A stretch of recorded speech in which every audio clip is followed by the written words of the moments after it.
This is so exciting.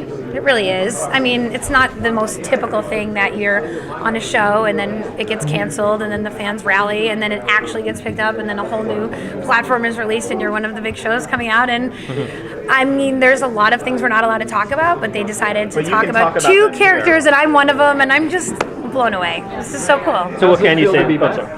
How's it feel to be back? It's awesome. I mean, it's a dream scenario. I was saying, there's been a lot of things that have happened to all of us in the last 5 years, whoever you are, and then there's a lot of things that have happened in our country and in the world, and it's been, challenging, to put it lightly, and this is a happy, hopeful thing, and I'm really excited to be part of something happy and hopeful. Carrie, a lot of the actors, like Jason Spizak, Carrie Payton, they were really involved in organizing the fan community, like group binge watches on Netflix. Were you involved in that, relevant fans? So I am close with the two of those guys, and they would text me about everything. I wasn't very good with social media just because in the last 5 years I had 3 children, and 2 of them came out 7 minutes apart, and that is really something that kept me busy. But I love this show. Everything I approach in terms of my own work, I think about, is this something that I would be proud to show my kids one day? And I'm so proud of this show. And I keep saying, not just because of the girl power, because I have 2 daughters, but also for my son. I want him to see his mom going out there and being a superhero and fighting for good. Artemis, comes from a dysfunctional family, and they are bad guys. And what a cool character that the way she rebels against her family to become a good guy. That's inspiring, and I'm so happy to be part of telling that story. So I don't know if I was involved in the organizing of binge watching per se, but now that my twins are 2.5, they're so grown up, I've been able to embrace social media a little bit more in the past year. I've gone back to being on camera. I'm doing a lot of work right now, and this has been just an extremely exciting and wonderful and amazing journey to come back to this show.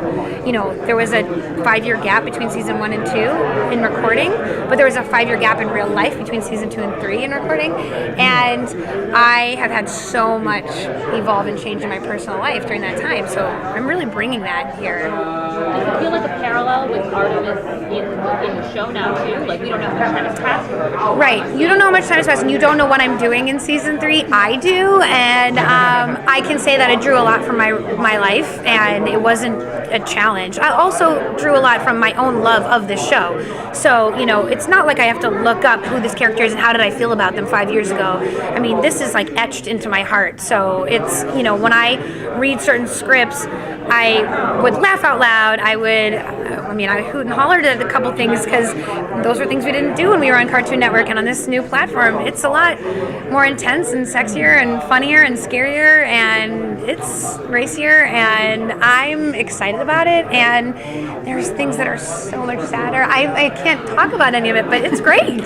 Can you talk about how she's evolved since we've last seen her at all? Like, how she grew up? She just evolved like any person would with the challenges that they've experienced that were very hard. Okay. Can you talk? Moving on from Wally after the last can you talk about season 2? Well, just think about grief. I think grief is not something that, you just go through this little thing and then it's over. I mean, it's with you forever, and it comes in waves, and it affects you in different ways based on, you might think you're over something and really you're just getting through it, and something that you don't realize is going to hit you is going to bring all of that back, and I want to say so much. We can have this talk a year from now. You're going to see it. Sorry. No, it's okay. I just keep talking, so cut me off. It's how I roll. What do you do for motivation to get into your character? Not too much with this one. I mean, Artemis was one of the first characters. I think this was the first cartoon series that I booked when I first came to LA. I really wanted to get into voiceover. I think I did a couple guest stars, but this was my first real series. And I've done several since then. But, I was really young and very confident that I could be an actor and move to LA and so that was all in that gusto and that chutzpah. And I just feel like in the last 5 years, I got a little sadder about the world, and I lost hope for a little minute, but then I also found hope in having kids and, raising good children and thinking it all starts at home and this is how we really make a big impact in the world. And that's stuff that I am drawing from for her in season 3, for sure. And that will make sense to you later. And then, what else? I think her voice is not too far of a departure from mine. If anything, the hardest thing when I first started doing this character was like when I got into superhero mode, because I'd never been like, my joke with my husband is always like, on my way! Like he was like, they would make me do that line over and over again because I was like, on my way! Like I was still being a kid. And I had to get really superhero about my on my ways. But now that's not as much of an issue. I have 3 little kids and I'm like, let's go! Like, you gotta corral them all the time. And she's much more of an adult now than when I first started. So I hope that is it gratifying to be playing a character who, before the show began, was not perhaps as widely known as Superboy, Robin, or Kid Flash? You kind of had a hand in making her as iconic as she became. Was that gratifying? I think that it's gratifying for me is a great word in terms of just being an actor and having a role that's so juicy. That's gratifying, period, whether or not it's an iconic character or not. But I think it's a little liberating and there's a little less pressure because I got to carve my own way and I didn't have to get in my head about being compared to anyone else.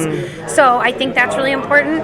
But now that would be a challenge for me that I would be ready to accept. When I first started, there was so much new about her and in so many ways I think that's why I got the part, because I was new on the scene and I was just making choices that felt good to me and it was different and unique and it stood out and I had not a very big resume and they took a chance on me and that was a really exciting and thrilling opportunity.